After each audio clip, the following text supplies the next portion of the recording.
Então, a ideia dos falos de adorar o Deus dos céus criou uma sociedade falocêntrica, aonde se adora o sagrado masculino, que é aquele que está acima, que fecunda o que está abaixo, o sagrado feminino, a saber, os deuses femininos e os deuses masculinos, a união entre o céu e a terra. Quando se unem os dois, se cria algo novo. Essa sociedade falocêntrica criou as primeiras civilizações. Então, a teologia que veio com a teocracia, onde se governava essas primeiras cidades, ainda muito embasado nessa cultura falocêntrica, como demonstrado nos obeliscos, a adoração ao Deus das tempestades. E podemos ver que os xamãs que subiam as montanhas, a ideia era a mesma, encontrar com o sagrado masculino, se comunicar com o sagrado masculino. Então essas pessoas eram divinizadas por terem voltado, porque não era algo comum e fácil de se conseguir. Até para hoje os alpinistas têm que ser muito bem treinados e ter equipamentos para subir uma montanha. Então eles queriam encontrar com o sagrado masculino, assim como eles viam alguns montes, algumas montanhas, aquele encontro entre as nuvens e o pico das montanhas. E eles voltavam sendo adorados, sendo aqueles que se comunicam com o sagrado masculino, com a sua divindade.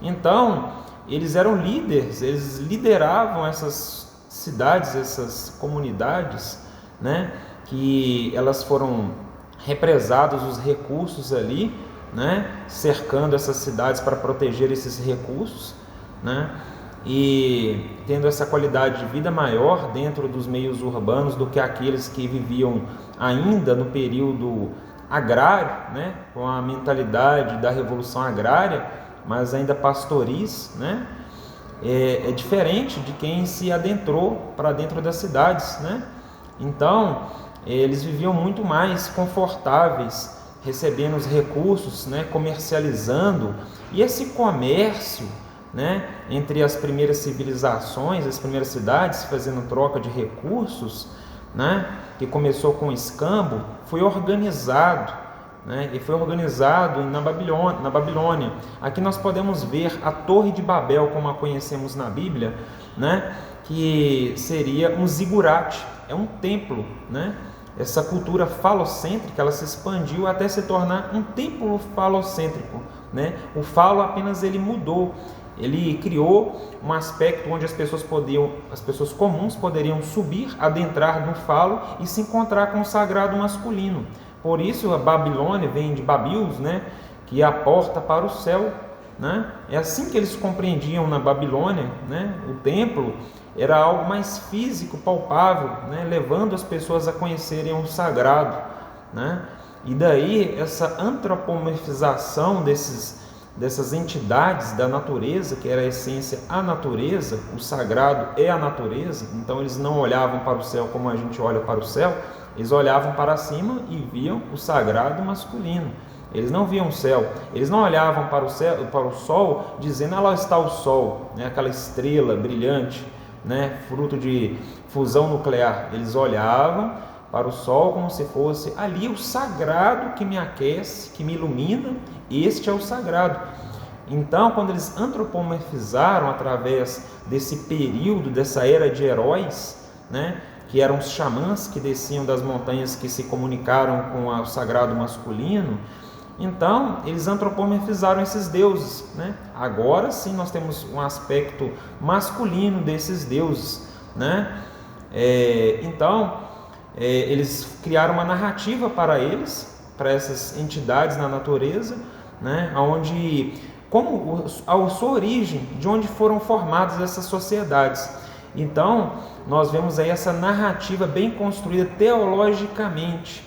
Então nós temos que entender que esses documentos, os primeiros documentos, eles eram teológicos, Eles recriavam uma narrativa teológica. E a escrita, a função da escrita era simplesmente quando ela foi criada, com cuneiforme, para poder demarcar o comércio, né? Registrando o que um havia comprado, o que um havia de receber, apenas para isso. Mas isso daí foi expandido ao ponto de levar essas narrativas para a sociedade, para as próximas gerações. Então, eram marcadas em rochas, porque a rocha, a pedra, era algo sagrado, como havia explicado, aquilo que não era mutável, não poderia ser dominado, que eram as forças da natureza, então era divinizado, era um sagrado, né? Como a pedra, o céu, a água. Então, a pedra, ela mantinha, porque ela era sagrada, a pedra, ela tinha a função de manter aquilo escrito, então tinha uma relevância muito grande para essas pessoas, né? Você estaria ali marcando no sagrado, que ficaria eterno as suas palavras para as próximas gerações. Então eles levavam muito a sério o que ficava constado ali, por exemplo, os desenhos dos homens das cavernas nas paredes. E eles viam, por exemplo, esses desenhos, imagem de caçadores e seus animais, né?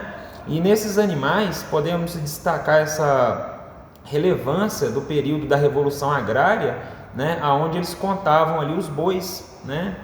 Que era importante pela sua sobrevivência, e o boi ele virou esse símbolo, né? O touro virou esse símbolo do sagrado, né? Da Revolução Agrária.